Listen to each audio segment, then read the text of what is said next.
Hello and welcome to food મંત્ર by Surabhi Vasa. આજે આપણે એક મસ્ત મજાની વાનગી બનાવી લઈએ. આજે આપણે ગુંદની સુખડી બનાવીશું. આ ગુંદની સુખડી પર્યુષણ પહેલા બનાવવામાં આવે છે અને જ્યારે તમે તપશ્ચર્યા કરતા હો તો આગલા દિવસે તમે જો આ ગુંદની સુખડી ખાઓ તો તમારી તપશ્ચર્યા બહુ સરસ થતી હોય છે. અને પારણામાં પણ જો આ ગુંદની સુખડી ખાઓ તો તમને પગના દુખાવા જે થતા હોય કે કમરના દુખાવા જે થતા હોય એ બધા જ ઓછા થઈ જતા હોય છે અને ધીમે ધીમે કરીને મટી જતા હોય છે. તો આપણે એના માટે સૌથી પહેલા ઘી લઈશું. અત્યારે મેં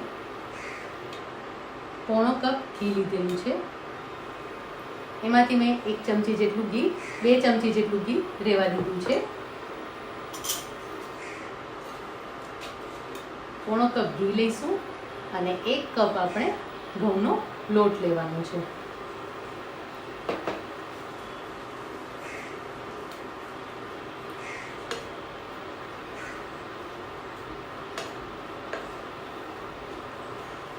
અને આ મિશ્રણને આપણે શેકી લેવાનું છે.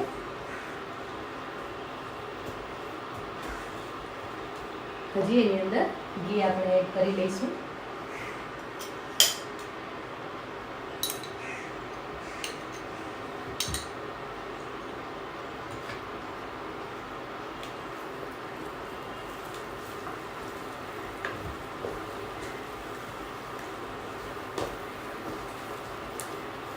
સૌથી પહેલા જ્યારે પણ આપણે ઘી ઉમેરશું ને એની સાથે એની અંદર લોટ ઉમેરશું ને એટલે પહેલા તો ઘી છે લોટ છે એ બધો જ ઘી પી જશે અને પછી ધીમે ધીમે એ લોટ છે એ ઘીને છૂટું પાડશે. અને આ જે લોટ શેકવાની પ્રોસેસ છે એ આપણે મીડિયમથી સ્લો ફ્લેમ પર કરવાની છે, ફાસ્ટ ફ્લેમ પર નથી કરવાની.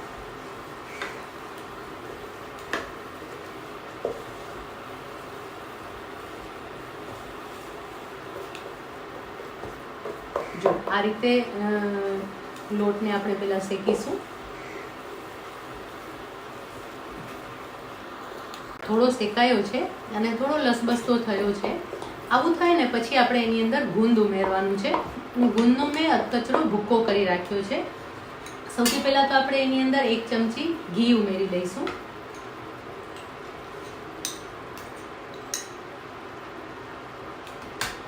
અને હવે થોડા પ્રમાણમાં ગુંદ ઉમેરીશું.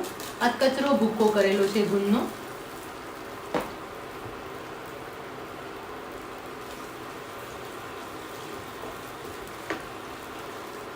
ગુંદને પણ આપણે લોટની સાથે જ શેકાવા દઈશું.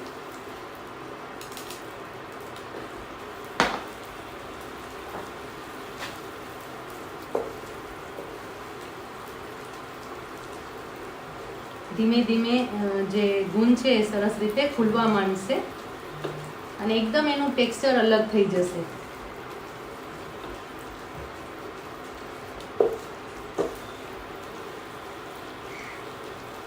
હજી આપણે લોટને થોડું શેકી લેવાનું છે.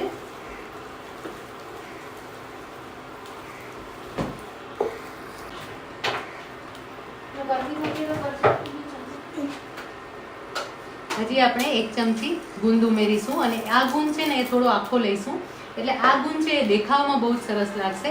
તમે જ્યારે સુખડી પાથરશો ને ત્યારે આ ગુંદ છે ને આખો ઉપર દેખાશે અને એના કારણે સરસ લાગશે. પણ હા, એ ધ્યાન રાખવાનું છે કે એની કણી નાની હોવી જોઈએ.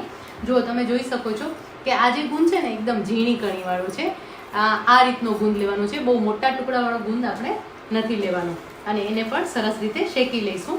લોટની સાથે સાથે ગુંદ પણ સરસ રીતે શેકાઈ જશે. એટલે ગુંદને ઘણા લોકો અલગથી શેકી લેતા હોય છે અથવા તો સૌથી પહેલાં ગુંદ શેકે અને પછી એની અંદર લોટ ઉમેરે છે. પણ તમે જો પહેલાં ગુંદ શેકી લેશો અને પછી એની ઉપર લોટ ઉમેરશો ને તો ગુંદ છે ને બહુ વધારે વાર શેકાશે ને તો પણ એનો સ્વાદ સરસ નહીં આવે અને એનું ટેક્સચર પણ સરસ નહીં આવે.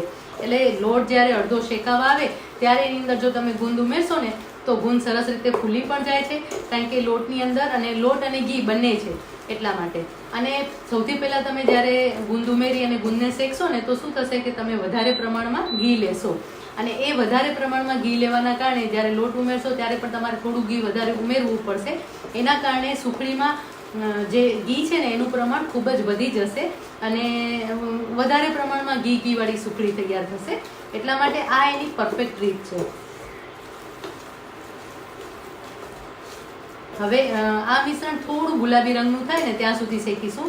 બહુ વધારે ડાર્ક પણ નથી કરવાનું. ઘણા લોકોને એવું થતું હોય છે કે જ્યારે સુખડી બનાવે ને ત્યારે સુખડી બનાવતી વખતે એવું લાગે કે સરસ બની છે, પણ પછી બહુ જ વધારે થોડી કડક થઈ જતી હોય છે, ચવડ થઈ જતી હોય છે. તો લોટ જો બહુ વધારે પ્રમાણમાં શેકાઈ ગયો હોય ને, એટલે કે બહુ જ વધારે આકરો થઈ ગયો હોય ને, તો પણ એવો પ્રોબ્લેમ થતો હોય છે.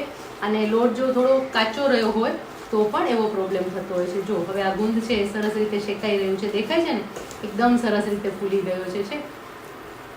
તમે જોઈ શકો છો કેટલું મસ્ત દેખાઈ રહ્યું છે. બધો જ ગુંદ છે એ સરસ રીતે ફૂલી ગયો છે.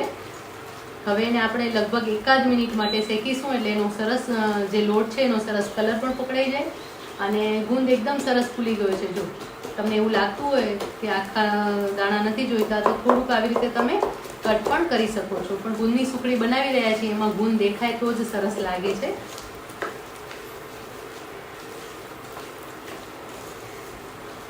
સરસ રીતે લોટ અને ગુંદ બંને સરસ શેકાઈ રહ્યા છે. એની સુગંધ પણ બહુ જ સરસ આવી રહી છે.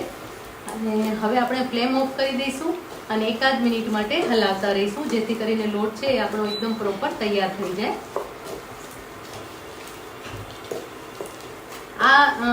આ મોમેન્ટ ઉપર ખાસ ધ્યાન રાખવાનું છે કે જે ગેસની ફ્લેમ છે એ તરત બંધ કરી દેવાની છે, નહીં તો પેન ગરમ હોવાના કારણે તમારો જે લોટ છે એ વધારે ને વધારે શેકાયા કરશે અને એના કારણે સુખડી છે એ સરસ નહીં તૈયાર થાય.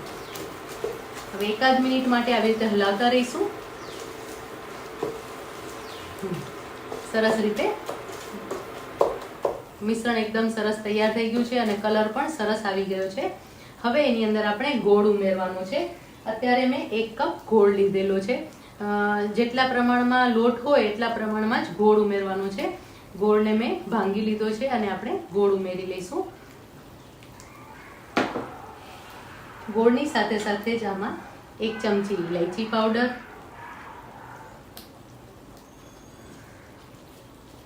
ગોળને થોડો આવી રીતે ખુલ્લો કરી લઈશું. લોટ સાથે મિક્સ કરી લેવાનું છે એને, જેથી કરીને ગોળ ઓગળવા લાગશે.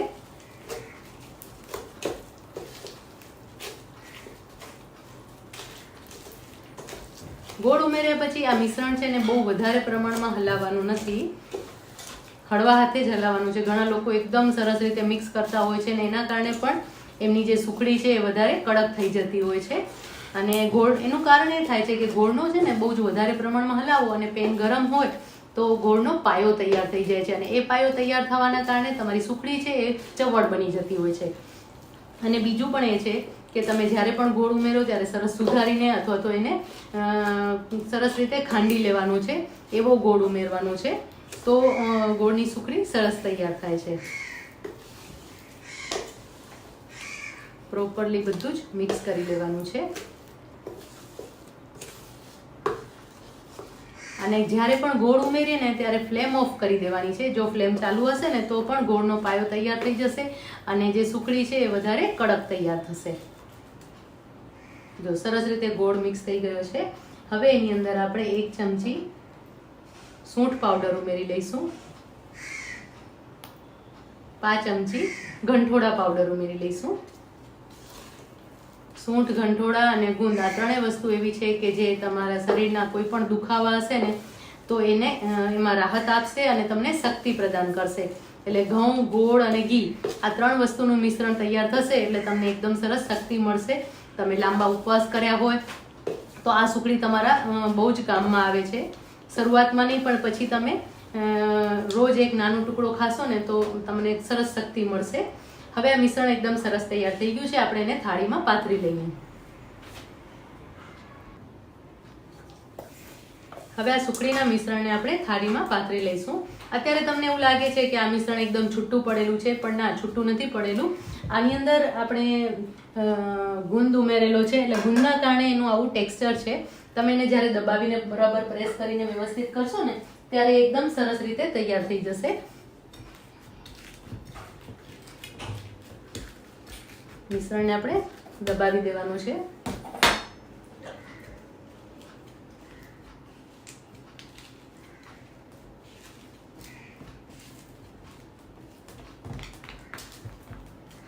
સરસ પીસ પણ પડશે અને જુઓ તમને દેખાય છે ને કે ઘી પણ છૂટું પડી રહ્યું છે અને ગુંદ પણ સરસ દેખાઈ રહ્યો છે. ફરીથી એને સરસ રીતે દબાવી લઈશું. જો હવે સુખડી સરસ બંધાઈ ગઈ છે ને. તમને એવું લાગતું હતું ને કે આ સુખડી કેવી રીતે બંધાશે, પણ જુઓ એકદમ સરસ રીતે બંધાઈ ગઈ છે અને એનું ટેક્સચર જોતા જ લાગે છે કે એકદમ સરસ સોફ્ટ એવી સુખડી તૈયાર થઈ છે.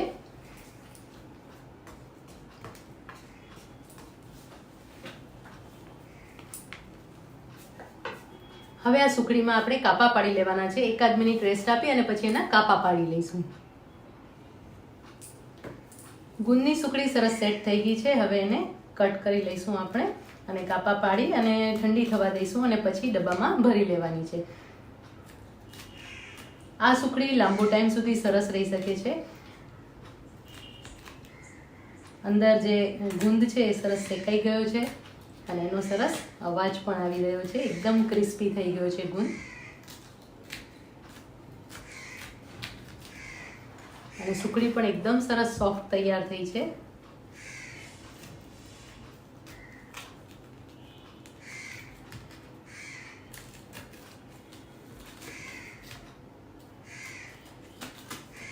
સુખડીના કાપા પાડી લીધા છે.